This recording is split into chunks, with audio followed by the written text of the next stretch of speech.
Sanggar Cerita mempersembahkan Sabda Pandita Ratu.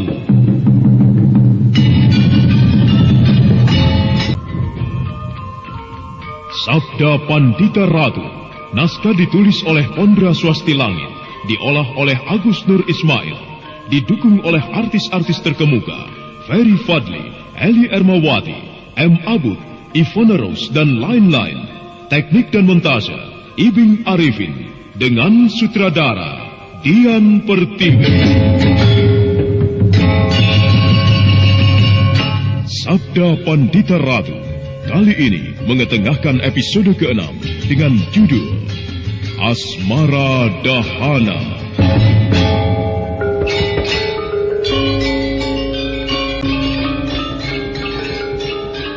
Empu Mahoyaso terdiam sesaat lamanya mendengar kata-kata Kameswara yang ingin mengetahui di mana letak perguruan Kori Kunjoro. Sementara itu Kameswara sendiri menunggu jawaban laki-laki tua itu dengan hati berdebar. Empu Mahoyaso sepertinya keberatan untuk memberitahu di mana letak perguruan itu. Suasana masih terasa hening.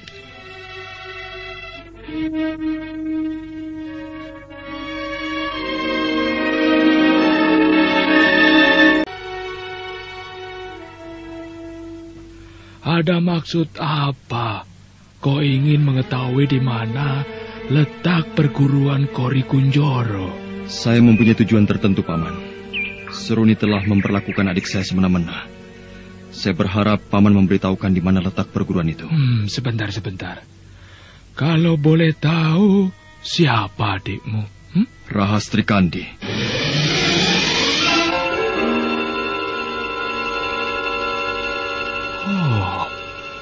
Rahastri Kandi.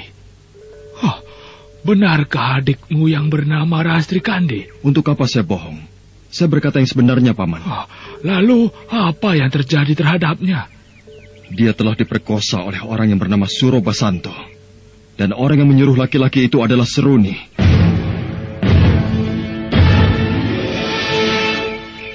Seruni? Jahanam. Jadi Rahastri Kandi telah diperkosa oleh murid dari perguruan Kori Kunjoro. Putu Tawang, siapkan orang-orang kita. Hari ini juga kita gempur perguruan Kori Kunjoro. Akan kuhancur rumatkan manusia-manusia biadab itu. Iya, Bawa. Maaf, Paman. Aku harap Paman membatalkan perintah itu. Apa maksudmu, Kameswara? Kita tidak perlu mendatangi perguruan Kori Kunjoro dengan cara demikian, Paman. Sebaiknya lah kita datangi perguruan itu dengan cara yang tenang. Peduli apa dengan peraturan seperti itu, Kameswara? Perbuatan Seruni dan murid perguruan Kori Kunjoro sama saja telah mencoreng wajahku. Dia telah memperlakukan anak mantuku dengan keji. Aku tidak terima. Saya mengerti, Paman. Saya pun sebenarnya tidak terima melihat Rahastri Kandi diperlakukan seperti itu. Tapi kita pun harus mengambil tindakan yang tenang. Jangan hanya karena salah seorang murid dari perguruan itu yang salah, lalu kita menuduh semuanya salah. Kita tidak bisa demikian, Paman. Saya ingin mendatangi perguruan itu tidak dengan tindakan kekerasan. Tidak dengan kekerasan? Apakah kau ingin mendatangi perguruan itu, kemudian mengajaknya berdamai? Saya tidak berkata demikian. Biar bagaimana, Seruni dan Suro Basanto harus mempertanggungjawabkan perbuatannya. Tapi mengenai pimpinan perguruan itu, tentunya kita harus bicara baik-baik. Siapa tahu dia tidak tahu menahu mengenai perbuatan murid-muridnya. Kalau kita sampai bersih tegang, apalagi sampai berbuat kasar, tentunya akan merugikan kita juga, Paman. Aku tidak yakin kalau Sinduro tidak tahu perbuatan anaknya dan muridnya. Malah aku mempunyai keyakinan bahwa dialah yang memerintahkannya. Kedua orang itu memang harus dihukum dan bertanggung jawab. Kalau perlu, aku akan mengadu nyawa dengan Sinduro. Saya sependapat dengan Paman. Yang salah memang harus dihukum. Karena hukuman adalah pertanggungjawaban dari sebuah perbuatan. Tetapi yang saya inginkan, jika Paman memang ingin mendatangi perguruan itu, Cukup kita berdua saja. Kita tidak perlu mengajak murid-murid padepokan ini. Jika Paman setuju, kita bisa berangkat hari ini juga. Saya mengharapkan pengertian Paman. Oh, ya. Baiklah, aku setuju dengan niatmu. Putu Tawang? Iya, Bapak. Aku akan pergi ke perguruan Kori Kunjoro. Untuk sementara padepokan ini kuserahkan kepadamu. Jaga yang baik dan jangan ambil tindakan sembrono jika ada sesuatu yang membahayakan. Iya, Bapak. Saya akan mendengarkan kata-kata Bapak dengan baik.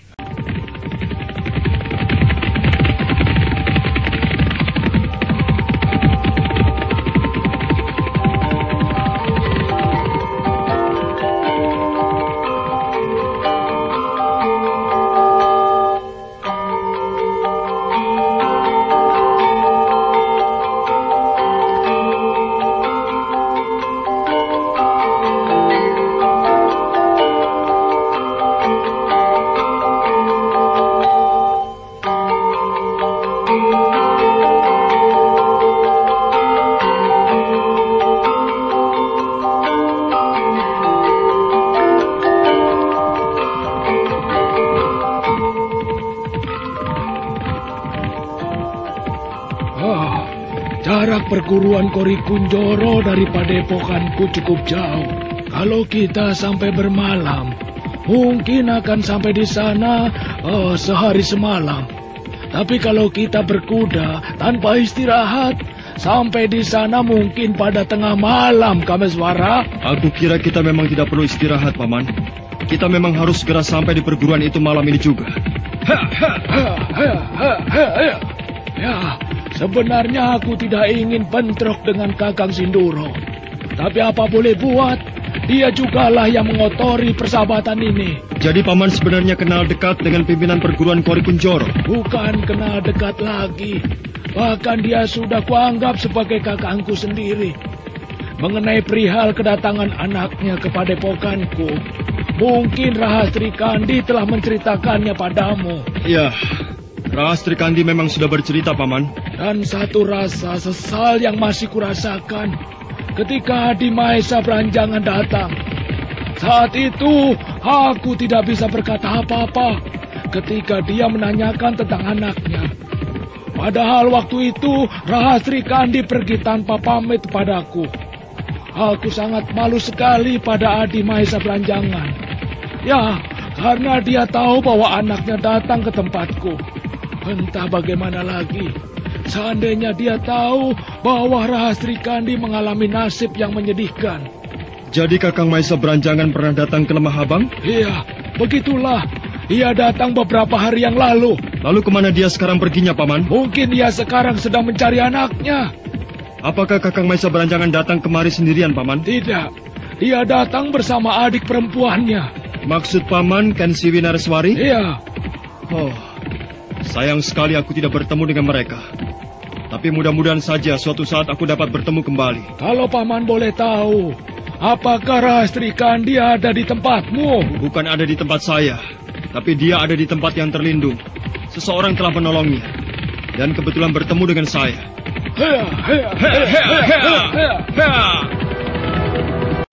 Masih jauh ke letak perguruan itu, Paman? Tidak, sebentar lagi kita juga akan segera sampai. Di sebelah timur bukit itulah letak perguruan Kori Kunjoro. Ya, mudah-mudahan saja mereka ada di tempatnya. Dengan begitu, kita akan mudah menyelidikinya. Di samping itu, aku mau tahu apakah anakku pun ada di sana.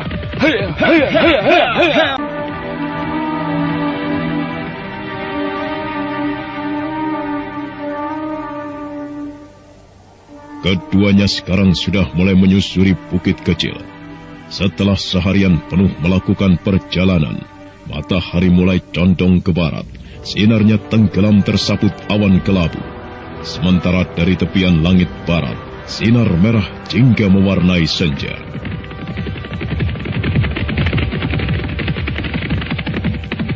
Oh!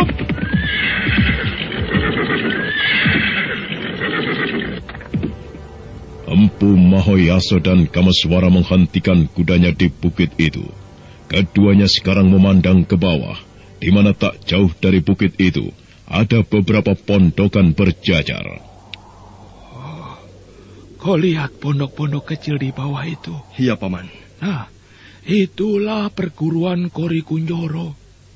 Dan rumah yang paling besar itu adalah tempat tinggalnya Kakang Sinduro, pimpinan dari perguruan itu. Ya, sungguh disayangkan. Akhirnya persahabatan ini harus kandas dan membuahkan permusuhan. Kameswara, bagaimana kalau kita ikat kuda-kuda ini di sini?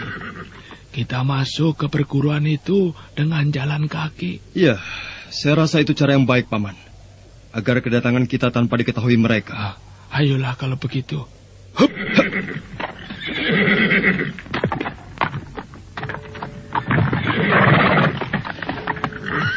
Paman, bagaimana kalau kita berpisah saja? Saya akan masuk melalui pintu pagar besar itu untuk menyelidiki apakah Paksi Jalak Kuning ada di sana atau tidak. Lalu aku sendiri bagaimana? Maaf, Paman. Bukan maksud saya ingin mengatur Paman. Menurut saya, sebaiknya Paman memancing orang-orang perguruan itu, agar saya dapat menyelusup dengan mudah. Ya, baiklah.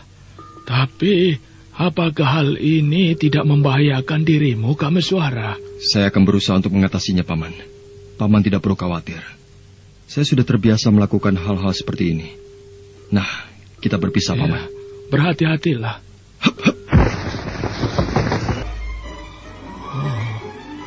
Luar biasa sekali anak muda itu. Sepertinya ia mempunyai ilmu yang cukup tinggi. Iya, tetapi biar bagaimanapun, Kakang Sinduro termasuk orang yang berbahaya. Mudah-mudahan saja Kameswara dapat mengatasi bahaya yang mengancamnya.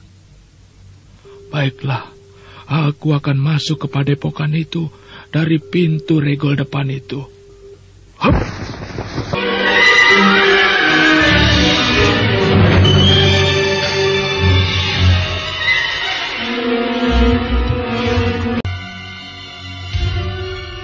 Sinduro, ayo cepat keluar.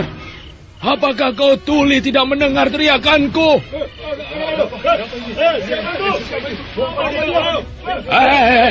Menepilah kalian cacing-cacing tanah. Aku tidak perlu dengan kalian.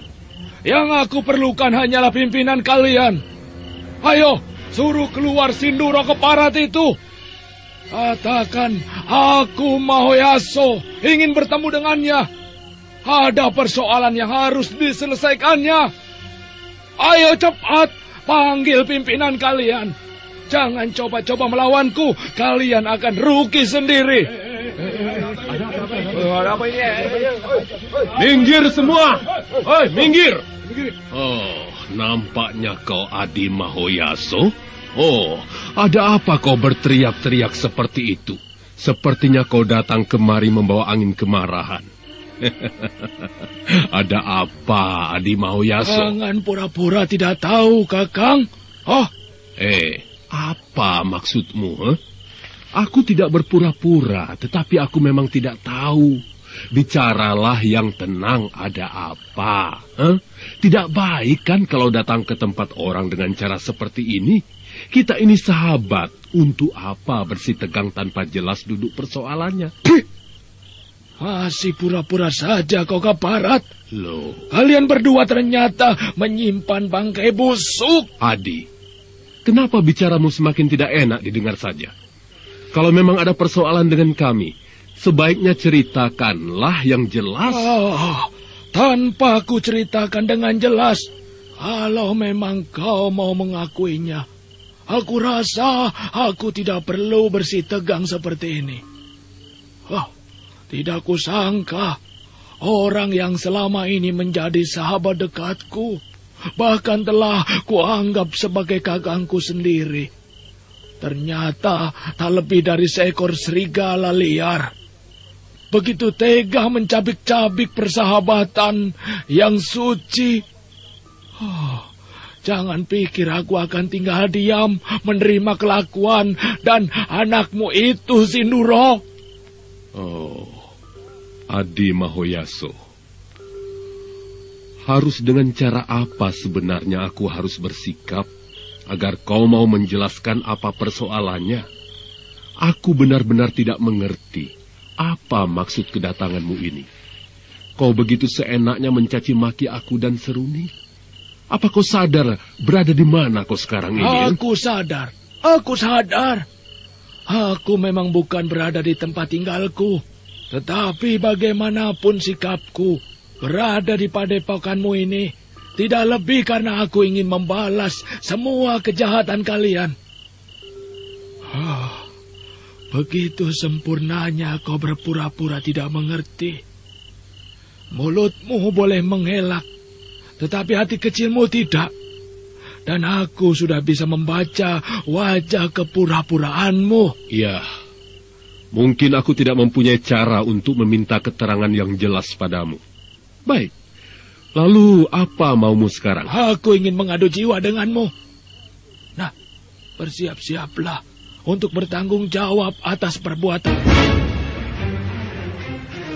Empu Mahoyaso mundur selangkah sambil memasang kuda-kudanya untuk menyerang Sinduro dan Seruni. Sementara kedua orang yang menjadi musuh dari pimpinan padepokan Lemah Abang itu hanya bisa saling tatap. Tetaplah bersama kami, Bintang Kendaraan. Empu Mahoyaso mundur selangkah sambil memasang kuda-kuda. Wajahnya tegang dan nafasnya tertahan oleh amarah yang tak terbendung lagi. Sementara Ki Sinduro dan anaknya berdebar melihat apa yang ingin dilakukan oleh Empu Mahoyaso.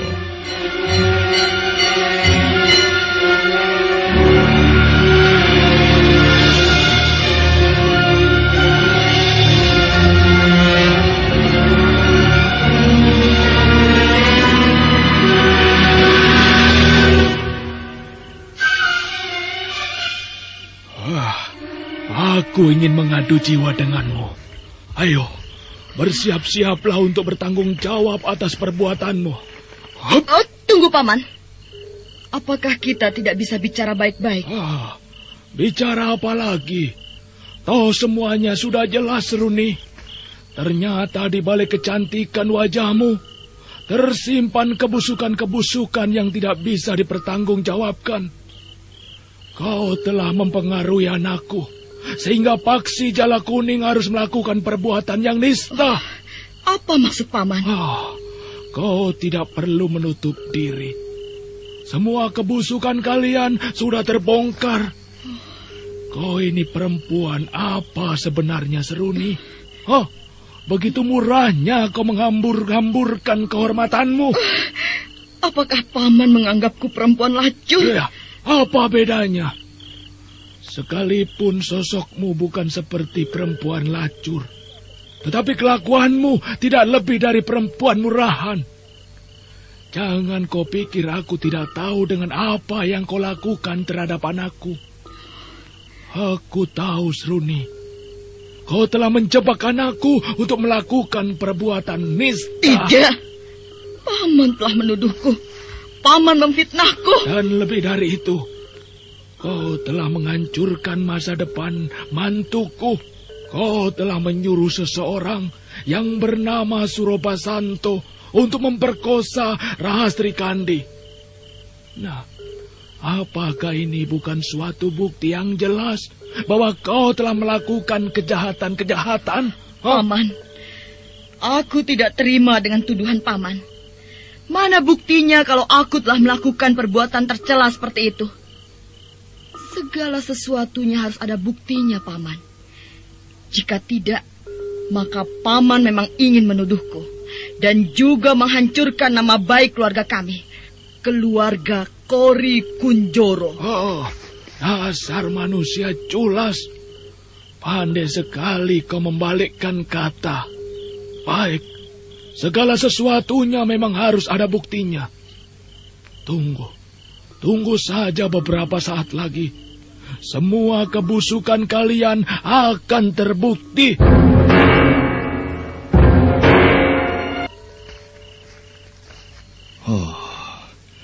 Mudah-mudahan saja Paman Mahoyaso dapat bertahan dalam keadaan seperti itu. Artinya akan mempermudah aku untuk bergerak. Untunglah tidak ada seorang pun yang menjaga rumah ini. Aku akan masuk lewat samping. Kelihatannya ruangan itu sedikit mencurigakan. Hei, aku mendengar keluhan seseorang dari ruangan kamar ini. Rupanya benar juga dugaanku bahwa tempat ini mencurigakan. Sebaiknya ku intip saja. Oh, ada orang di kamar ini. Ia diikat dan sepertinya lemas sekali. Apakah dia anak Paman Mahoyaso? Paksi Jala Kuning. Oh, kasihan sekali keadaannya. Pintu ini tidak dikunci. Kebetulan. Dengan begitu aku tidak kesulitan untuk menolongnya.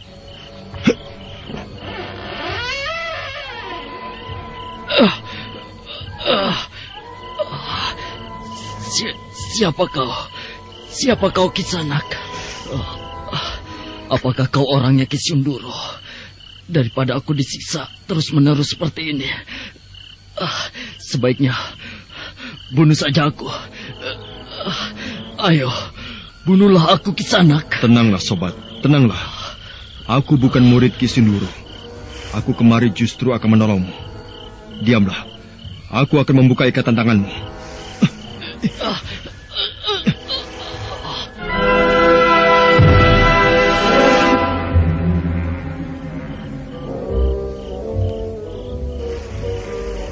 Kalau boleh ku tahu, apakah kau yang bernama Paksi Jala Kuning?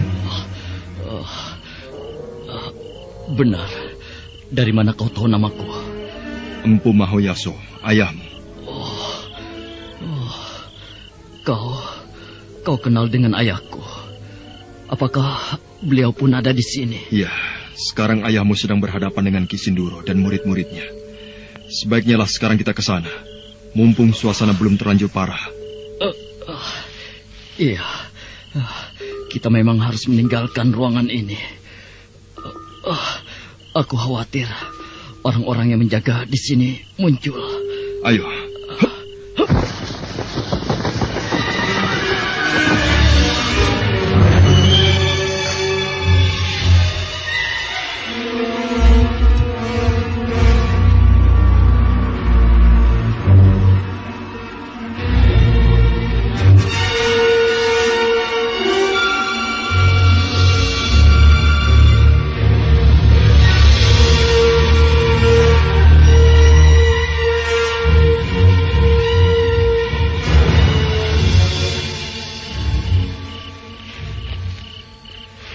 Adi, sebaiknya sekarang tenangkanlah hatimu. Kita bicara baik-baik. Untuk sementara buanglah segala prasangka burukmu itu. Bukankah percuma kau mengumbar amarah di sini dan menuduhku yang tidak-tidak, sementara kau tidak punya bukti yang nyata? Aku bisa memaklumi kau. Aku tidak marah sekalipun kau datang dengan cara yang tidak sopan. Cukup. Kau tidak perlu membujukku dengan cara licikmu. Sekalipun kau berpura-pura tidak tahu, tetapi aku bisa membaca gelagat kau yang sebenarnya. Sebaiknya keluarkan anakku sebelum aku bertindak tidak sopan lebih jauh. Anakmu? Apa aku tidak salah dengar kau menanyakan tentang anakmu? Apa kau pikir aku menyembunyikan atau menculik anakmu? Masih saja kau berpura-pura tidak berbuat dosa, Kakang Sindoro. Aneh sekali tuduhanmu ini, Adi. Semuanya kau lontarkan tanpa bukti yang jelas. Bagaimana kau bisa mengatakan bahwa Paksi Jala Kuning ada di sini? Adi Mahoyaso, rupanya kau telah dihasut seseorang. Kau itu harus sadar, Adi. Kalau kau tidak kembali pada kepercayaan dirimu sendiri, nanti kau akan terjerumus lebih jauh lagi. Aku tidak dihasut oleh siapapun. Aku mendapat keterangan ini dari muridku sendiri. Bahkan sekarang tewas akibat perbuatan biadab anakmu. Sudahlah, kalian tidak perlu bersandiwara di hadapanku. Rupanya Paman masih penasaran terhadap kami. Baik, aku tidak marah dengan tuduhan Paman. Tetapi yang jelas, Paksi Jala Kuning tidak ada di sini. Bohong!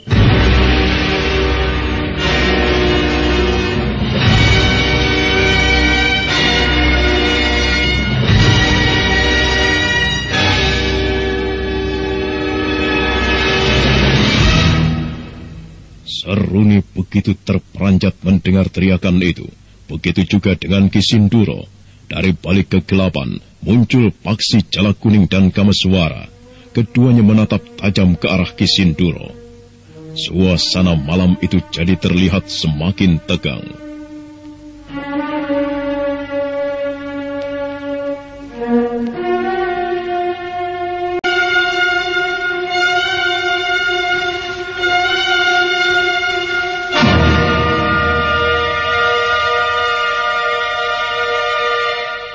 Kalian sekarang tidak bisa mengelak lagi dari kenyataan. Bagaimana mungkin dia bisa lolos dari ruangan itu, Ayah? Bukankah ruangan itu dijaga ketat oleh orang-orang kita? Rupanya orang-orang kita telah lengah. Mereka terpancing oleh kehadiran Mahoyaso. Sementara ada orang lain yang melepaskan Paksi Jala Kuning. Sekarang kita tidak bisa mengelak lagi. Kedok kita telah terbongkar. Sekarang kalian tidak bisa berkutik lagi. Kedok kalian sudah terbongkar. Ayo bicara. Apakah sekarang masih mau mengingkari lagi dari tuduhan itu? Kalian memang manusia-manusia bejat. Ayah dan anak sama busuknya. Apa sebenarnya kesalahan anakku? Sehingga kau tega memperlakukan dia sampai seperti ini, anakmu tidak mau bertanggung jawab atas perbuatannya. Dia itu telah menodai anakku. Bahkan sekarang Seruni telah melahirkan seorang bayi. Bayi akibat dari perbuatan Paksi Jala Kuning. Tidak. Bayi itu bukan akibat dari perbuatan anakku. Paksi Jala Kuning telah menceritakan yang sebenarnya. Bahwa dia telah dijebak oleh anakmu. Apapun katamu, yang jelas sekarang Paksi Jala Kuning telah mempunyai seorang bayi. Dan dia harus bertanggung jawab atas perbuatannya. Tidak. Aku tidak mau bertanggung jawab. Karena bayi itu bukan anakku. Jahanam kau, Paksi Jala Kuning. Kau yang jahanam. Bayi itu memang bukan anakku. Aku sudah menyelidiki sebelumnya. Bayi itu sudah berusia 5 bulan di rahimmu. Sebelum kau melakukan perbuatan bejat itu terhadapku. Jadi jelas bahwa bayi itu bukan anakku. Kau tidak bisa mengingkarinya, Seruni. Itulah kenyataan yang ada. Nah, sekarang semuanya telah jelas, Kakang Sinduro. Terus terang, aku tidak terima atas perbuatan burukmu ini. Biar bagaimana, kau harus bertanggung jawab. Begitu juga dengan kau, Seruni. Terutama tanggung jawab yang paling besar adalah dengan ternistanya Rastri Kandi. Jahanam kau, Sinduro. Jahanam kau. Rupanya kau semakin tidak pantas untuk kusebut sebagai kakang.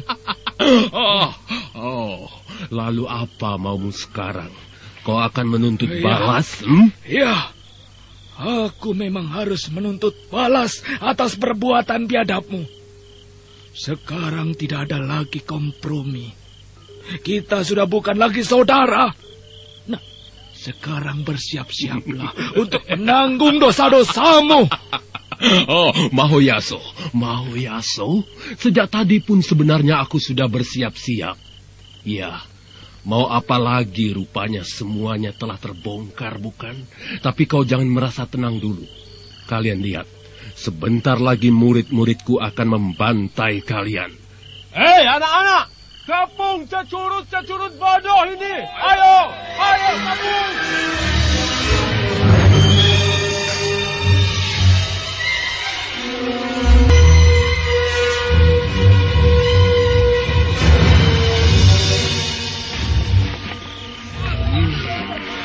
Kau sekarang tidak bisa berbuat apa-apa lagi, Mahoyaso. Keadaanmu ibarat telur di ujung tanduk. Anak-anak serang mereka! Tunggu! Kau tidak bisa memerintahkan murid-muridmu untuk menyerang kami. Seharusnya kau sadar bahwa kau telah berbuat salah. Oh, aku sadar bahwa aku telah berbuat salah. Tetapi tidak semudah itu kalian ingin menuntut balas. Aku pun bisa membela diri. Kau siapa sebenarnya, anak muda? Kenapa turut campur dengan urusan kami, ya? Kau tidak perlu tahu siapa aku. Yang jelas aku berhak turut campur dengan urusan kau. Perbuatan anakmu terhadap keponakanku harus dipertanggungjawabkan. Oh, jadi gadis yang bernama Rahastri Kandi itu adalah keponakanmu? Iya. Itulah sebabnya aku harus turut campur dalam persoalan ini. Kasihan. Sungguh malang sekali keponakanmu ini. Tapi kalau kau memang ingin menuntut balas atas nasib keponakanmu itu, silakan. Aku siap untuk melayanimu. Tapi juga kalian harus sadar bahwa keadaan kalian sekarang sangat kritis. Coba lihat baik-baik, lihat. Murid-muridku telah mengepung kalian rapat-rapat. Dan sebentar lagi nyawa kalian akan lenyap. Kau tidak perlu membusungkan dada dulu, Ki Sinduro. Apa kau pikir dengan mengepung kami, lalu kami akan kalah begitu saja? Perhatikan ini baik-baik.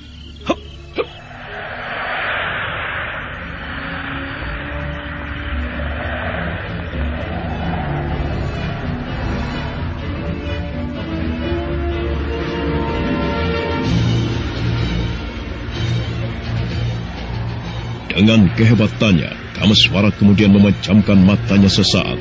Dan tak lama kemudian, tiba-tiba saja muncul kabut tipis dari permukaan tanah. Semua orang yang berada di tempat itu terkejut sesaat lamanya.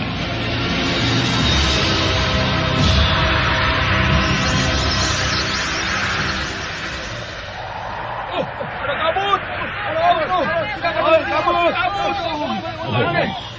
Luar biasa sekali anak muda ini. Bagaimana mungkin ia bisa menciptakan kabut tipis seperti ini?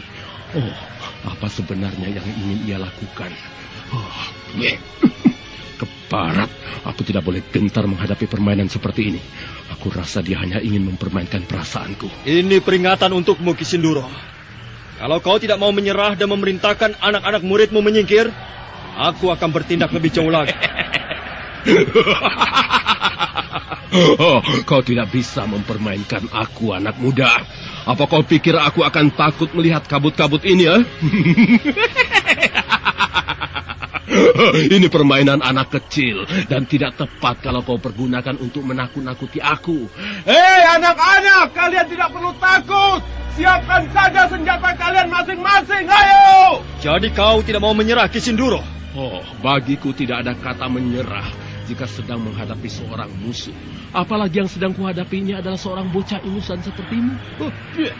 Sinduro, lebih baik turuti kata-katanya sebelum kau menyesal. Sekalipun kami hanya berempat, tetapi kekuatan kami lebih tinggi dari banyak murid-muridmu. Mahoyasa, kau tidak perlu mengulur-ngulur waktu untuk berusaha meloloskan diri. Biar bagaimanapun juga, kau menyusun rencana dalam benakmu. Semua itu tetap saja percuma. Aku tinggal memerintahkan anak-anak muridku, dan dalam sekejap saja tentu kalian semua akan jadi bangkai. Maaf, Paman. Sebaiknya mundurlah sebentar. Serahkan urusan ini padaku. Saya mau tahu sampai sejauh mana kesombongan orang ini. Apalagi yang ingin kau lakukan, anak muda? Sia-sia kau pamer kehebatan di depanku. Jangan banyak mulut. Lihat saja apa yang akan kulakukan.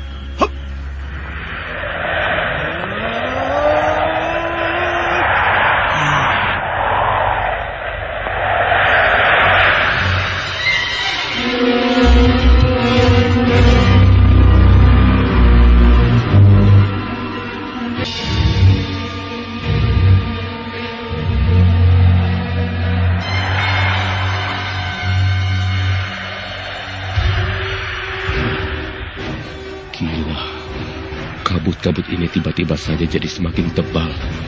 Aku harus segera merapal ajianku sebelum muncul sesuatu yang mengkhawatirkan. Seruni, rapal ajianmu cepat.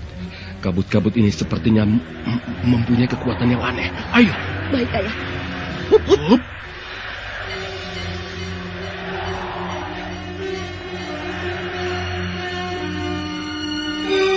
Dengan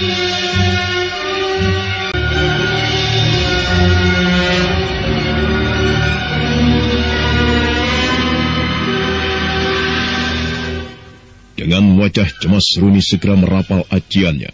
Begitu juga dengan Ki Sinduro. Suasana benar-benar menjadi tegang. Kabut-kabut yang muncul dari permukaan tanah semakin lama semakin tebal. Pohon-pohon yang berada di sekeliling tempat itu seolah-olah lenyap begitu saja ditelan tebalnya kabut. Nah, bagaimanakah Ki Sinduro dan Seruni menghadapi kehebatan Kameswara? Saudara pendengar, untuk mengetahui jawabannya, ikutilah kelanjutan kisah ini dalam seri berikutnya. Sampai jumpa.